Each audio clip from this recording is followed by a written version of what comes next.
छीटा जवानी के उड़े दहो, मनवा से मनवा के जुड़े दहो। छीटा जवानी के उड़े दहो, मनवा से मनवा के जुड़े दहो। आज सुते द चदरिया तान के तान के तान के। टूट जाए राजा जी, टूट जाए राजा जी पलंग सागवान के, टूट जाए राजा जी पलंग सागवान के।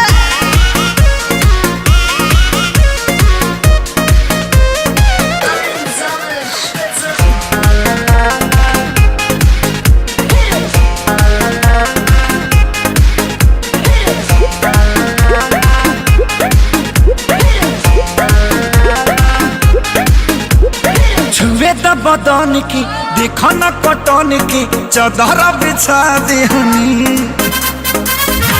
पलम जी मन पिघला देहनी, पलंग पर झुलुआ झुला देहनी।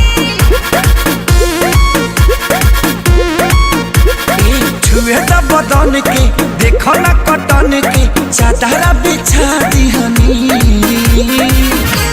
पलम जी मन पिघला देहनी, पलंग पर झुलुआ झुला देहनी। परियार बात बेडिया फान के फान के फान के।